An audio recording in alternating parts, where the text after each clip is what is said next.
Olá pessoal, tudo bem? Hoje vamos ter nossa aula, dando continuação aos conteúdos que nós já estudamos de matemática financeira. Vamos entrar para a última parte do curso, que é falar sobre matemática financeira, equivalência de fluxo de caixa. Então nessa aula, que vai ser bem rápida, nós vamos determinar quando que dois fluxos de caixas eles são chamados de equivalentes. Então, o tópico a ser estudado é equivalência de fluxo de caixa e, num próximo momento, nós vamos olhar também planos equivalentes de financiamento, que já será apresentado de forma por meio de exemplos na aula de hoje. Dois ou mais fluxos de caixa são equivalentes a uma determinada taxa de juros se seus valores presentes, que é o present value, calculados com essa mesma taxa de juros, forem iguais. Então, note que para que você tenha dois fluxos de caixas equivalentes, você tem que ter a mesma taxa de juros, de tal forma que descontado todas as parcelas futuras para o tempo zero, determina o mesmo valor presente. Então, a equivalência de fluxo de caixa é sempre analisada no regime de juros compostos. A equivalência do fluxo de caixa, ela depende necessariamente da taxa de juros usada para descontar os fluxos, a fim de se obter seus valores presentes. Assim, se dois ou mais fluxos de caixa são equivalentes a uma determinada taxa de juros, essa equivalência deixará de existir se a taxa de juros ela for alterada. Então, deve-se ter a mesma taxa de juros para que a gente possa comparar dois fluxos de caixas no tempo zero, que é o valor presente. E se os fluxos de caixa tiverem o mesmo valor presente a uma determinada taxa de juros, então seu valor futuro, após N períodos, é importante mencionar esses N períodos, quer dizer que é o mesmo período para um e para outro, obtidos com essa mesma taxa de juros, serão necessariamente iguais. Isso quer dizer que se você desconta todas as parcelas por tempo zero e joga elas para frente para o mesmo período, cada uma dos fluxos, na mesma taxa de juros, evidentemente que isso vai dar o mesmo valor futuro. Então, dessa forma, a equivalência de fluxo de caixa não precisa obrigatoriamente ser verificada no ponto zero da escala de tempo. Ela também pode ser verificada no final de qualquer período n, desde que o período escolhido seja o mesmo para todos os fluxos de caixa. Então, tem que ficar de olho neste período, porque poderá ter fluxo de caixa que tem mesma taxa de juros, mas, porém, períodos distintos. E aí a gente tem que ficar de olho nesse período. Então, quando os períodos são iguais, você pode jogar para o valor futuro, e quando os períodos forem distintos, você joga para o valor presente, data zero ou data futuro, na ordem recíproca do que eu falei. Bom, para verificar que dois fluxos de caixa são equivalentes, devemos então verificar se a taxa de juros em ambos fluxos é a mesma e, descontadas para a data zero, os dois fluxos representam o mesmo principal, que é o valor presente. E aqui eu reforço com vocês a maneira que nós temos para determinar o valor presente de um fluxo de caixa. O valor presente ele é dado por esse somatório, onde cada CFJ que aparece nessa expressão representa uma parcela futura. Quando você divide essa parcela futura pelo termo 1 mais i elevado a j, onde i é a taxa de juros, você obtém exatamente o valor presente desta parcela futura no tempo zero. Então, o valor presente de um fluxo de caixa é a soma dos valores presentes de todas as parcelas futuras descontadas para o tempo zero. Então, note que aqui o CF0, quando o J é zero, ele vai ficar sem ação da taxa de juros, que ele vai ser indicado para nós como um valor de entrada.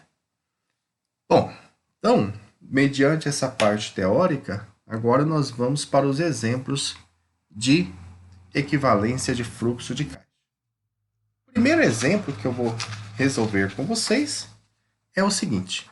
Verifique se os planos de pagamentos a seguir definem fluxo de caixas equivalentes, admitindo que a taxa de juros é de 6% ao ano. Então, nós vamos verificar se o plano A, o plano B, o plano C e o plano D, eles representam o mesmo valor presente no tempo zero. É evidente que a gente vai verificar de A para B, depois de B e C, de C e D, e essa relação é uma relação transitiva. O que quer dizer uma relação ser transitiva nesse caso? Se o plano A e o plano B são equivalentes, e o plano B e o plano C são equivalentes, então o plano A e o plano C serão equivalentes. Então, essa é a relação transitiva. Então, basta descontar cada parcela para o tempo zero e, por exemplo, comparar com o plano A. Bom, eu vou cortar essa figura para levar ela para uma próxima página, para que a gente possa realizar os cálculos lá. Então, está aqui nossa tabelinha. Hoje nós vamos calcular o fluxo de caixa. Bem, note que para o plano A,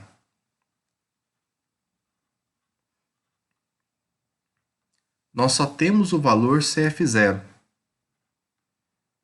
Porque nós estamos olhando aqui no tempo zero e não tem parcelas futuras. Então, CF0 indica 100 mil. Então, isso aqui está dizendo para nós que o valor presente, neste caso, que a gente vai analisar para as demais parcelas, é igual a 100 mil. Então, esse valor presente aí está indicando para nós seria o valor à vista desse bem ou serviço que está sendo considerado nesse fluxo de caixa.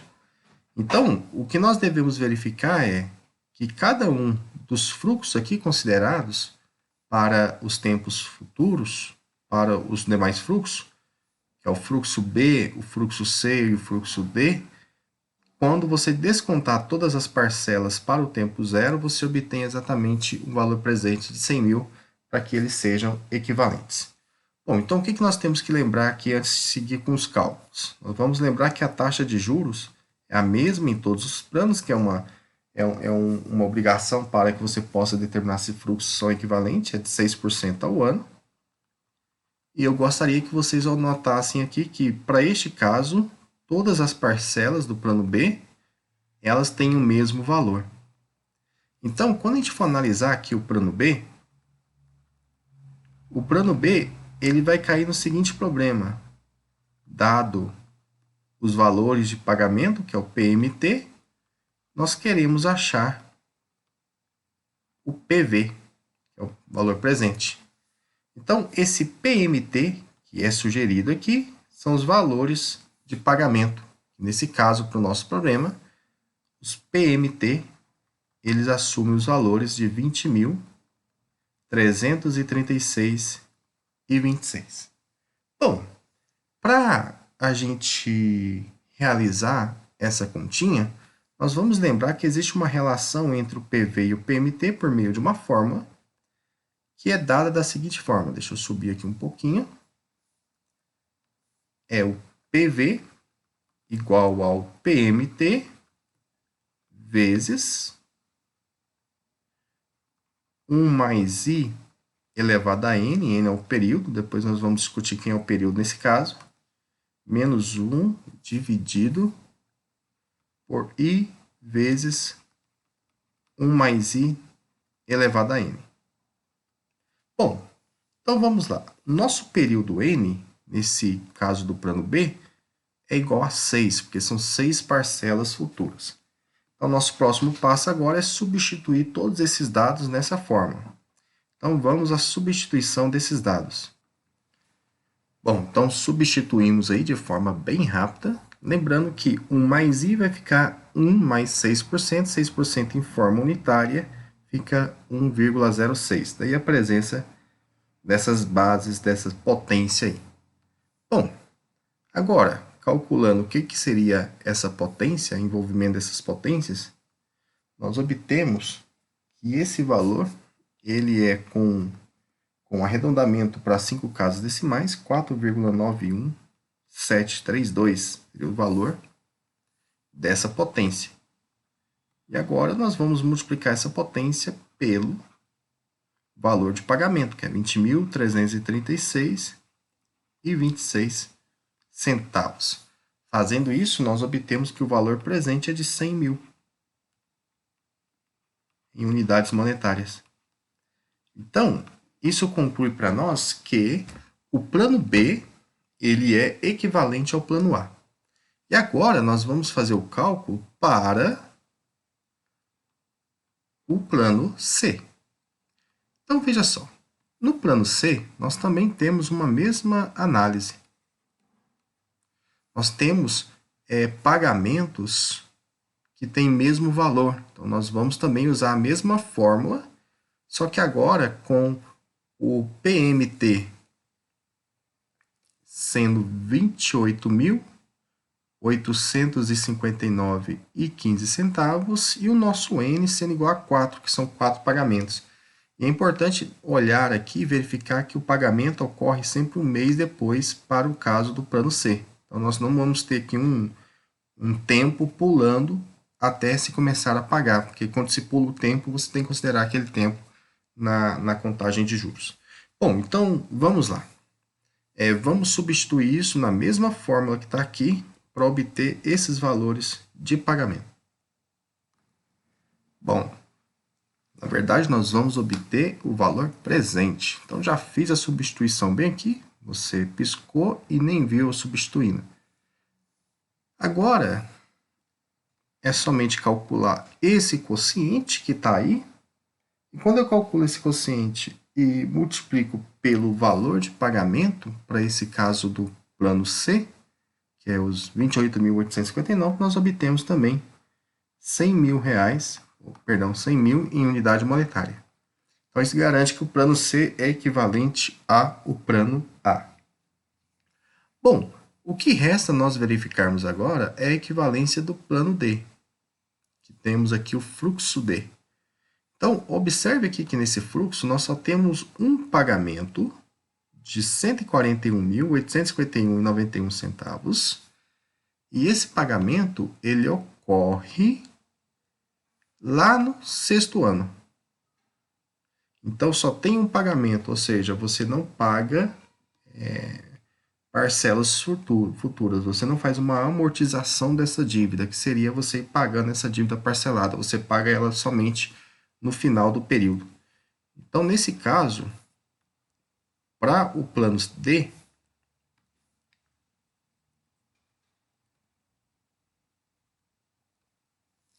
nós podemos usar a fórmula do present value, sendo exatamente o valor futuro, dividido por 1 mais i elevado a n. Porque aqui, no caso, o nosso n é 6, nós não temos parcelas futuras, nós só temos uma parcela futura, que é o montante dessa dívida depois de 6 anos. Podemos usar a forma de juros compostos simples.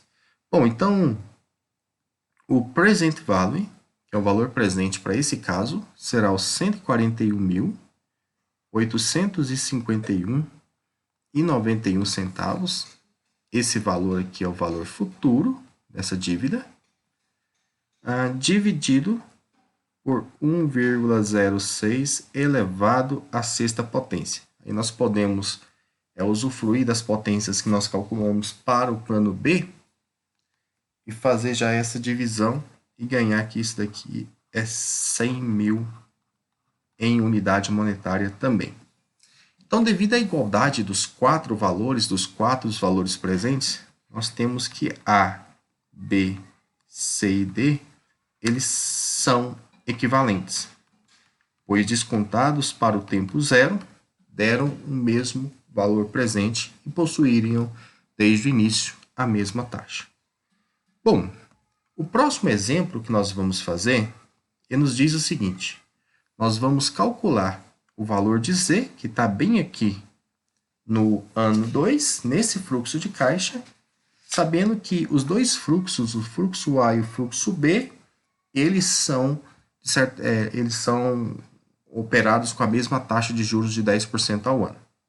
Então, qual que é o processo que nós temos que realizar para que a gente possa resolver esse problema?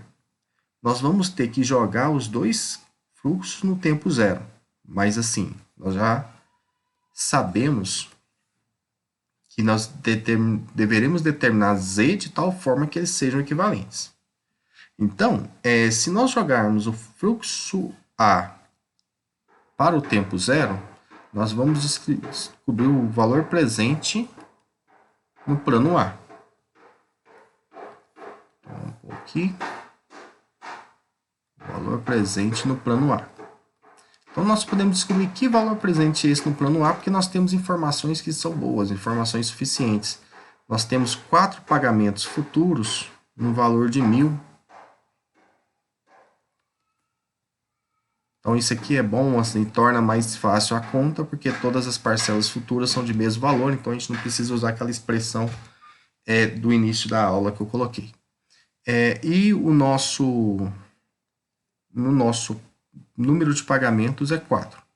Então, nós podemos usar com a taxa de 10%, que é 0,1, usar a relação dado PMT achar PV para encontrar exatamente o valor presente. Então, vamos relembrar que é essa fórmula que nós vamos utilizar. Então, nós vamos substituir o PMT por 1.000. Então, fica 1.000 vezes... E a taxa de 10% representa 0,1, então fica 1,1 a quarta potência menos 1. E aí, dividido por 0,1 vezes 1,1 a quarta potência.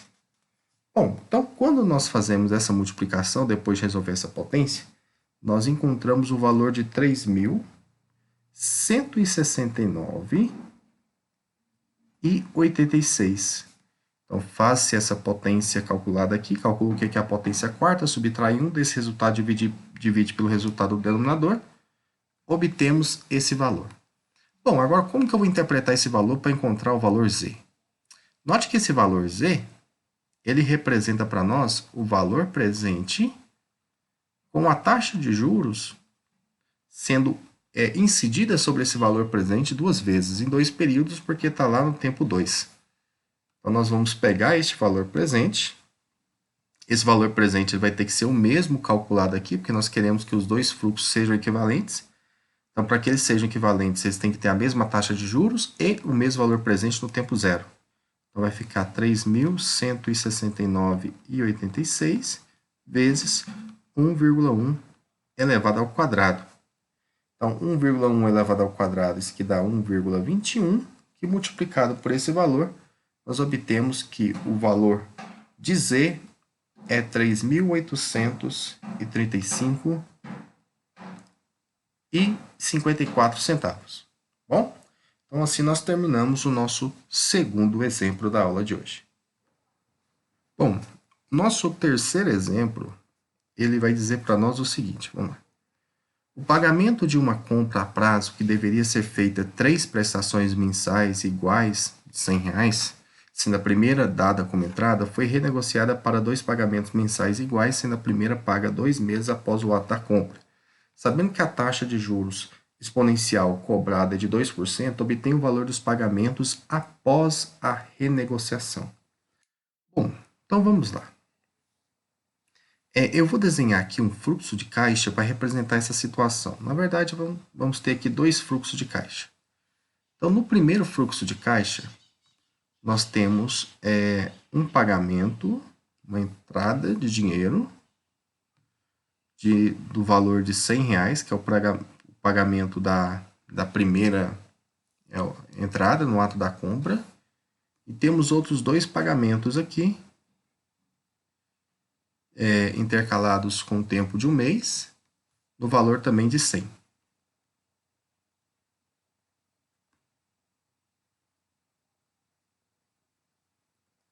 Bom, então, esse camarada aqui é o nosso CF0, esse camarada é o nosso CF1, esse camarada é o nosso CF2.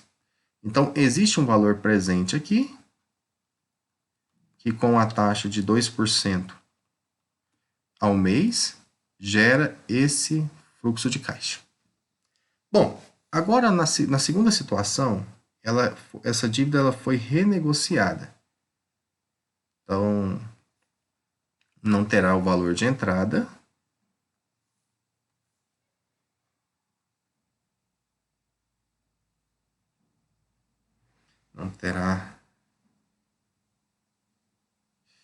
Não terá o valor de entrada, porque ela foi renegociada para 2 pagamentos mensais. Então, nosso CF0 aqui ele vai ser 0 nesse caso. E essas 2 parcelas mensais, elas terão um valor que nós vamos calcular. Não necessariamente são valores iguais, tá? As 2 parcelas. Então, Vamos colocar aqui o nosso CF1, que nós não sabemos quanto que é para esse fluxo de caixa, e o CF2, que nós também não sabemos quanto que é para o segundo fluxo de caixa. De tal forma que a taxa de juros também é a mesma. São fluxos equivalentes. Então, note o seguinte. O primeiro fluxo de caixa, ele está dizendo a situação que era para ocorrer, que deveria ser pago. Uma entrada de 100, mais 2 parcelas de 100 no primeiro mês e outra no segundo mês.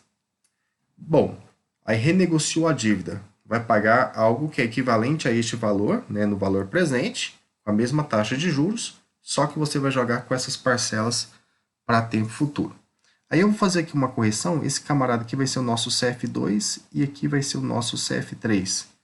Porque a primeira parcela ocorre 2 meses depois e a segunda parcela ocorre 1 mês depois. Então vamos lá. Como que nós vamos produzir esse resultado? Eu vou cortar esse fluxo de caixa e vou levar para a próxima página para que a gente possa deslumbrar isso em outra folha. Bom, tá aí nosso fluxo de caixa, colocar aquilo aqui no cantinho para que a gente possa fazer os cálculos. Bom, então aqui, para esse caso, nós vamos ter que o PV ele vai ser o 100, que representa para nós o valor de entrada, aí mais, se a gente quiser usar aquela fórmula que nós colocamos lá no início, ficaria 100 dividido por 1 mais I, aí o nosso I ele é de 2%, então já vou colocar aqui 1 mais 2%, 2% é 0,02, então fica 1 dividido por 1,02, mais 100 dividido por 1,02 elevado ao quadrado. Então, esse aqui é o PV, ele vai ser a soma do CF0, descontada por tempo zero, CF1 descontado por tempo zero, CF2 descontado por tempo zero. Isso aqui vai dar exatamente igual a... Então, isso dá exatamente 294,16 centavos. Bom, agora, o que nós vamos considerar? Nós vamos tentar determinar quem é o CF2 e quem é o CF3, que são as parcelas futuras. Então, lembrando, né? O PV ele é o mesmo, porque o fluxo de caixas, dois fluxos de caixas são equivalentes. Então, o CF2 ele equivale o CF2 e o CF3, eles são valores de prestações futuras que nós vamos determinar. Bom, então, o CF1, CF2, ele vai ser um certo valor X, o CF3 um mesmo valor X, considerando que esses pagamentos de mesmo valor. Então, nós temos o seguinte, que o CF2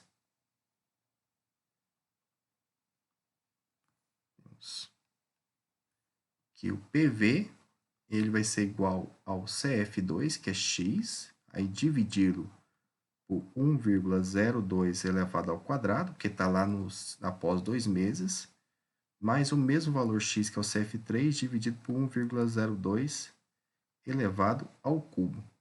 E o nosso PV é de 294,16. Bom, então, para facilitar o cálculo, eu vou estar multiplicando esse PV pelo produto dessas potências. Então, vou multiplicar por 1,03. Então, fica 1,02 elevado ao cubo. Do lado de cá vai aparecer x vezes 1,02, porque a potência é 3, você cancela com a potência 2, mais x. Então, continuando a continha aqui, nós vamos ter o primeiro produto dessa potência aqui, ela resulta em 312,16 centavos, para duas casas decimais. E do lado de cá você tem a soma de x vezes 1,02 mais x, que dá 2,02 vezes x. Então, x é 312,16 dividido por 2,02. Chegar um pouquinho para cima aqui para que não corte a minha. Bom, e assim nós vamos obter que os valores das parcelas futuras são de 154,53 centavos. Então, os valores de CF2 e CF3, para que a gente tenha esse fluxo de caixa equivalente ao de cima, é de 154,53 centavos. Bom, então aqui nós terminamos as nossas continhas e finalizamos a nossa aula. E na próxima aula nós vamos dar continuidade a este assunto ainda, falando um pouquinho mais sobre os fluxos de caixa equivalentes. Então, até mais, pessoal. Fiquem com Deus. Obrigado.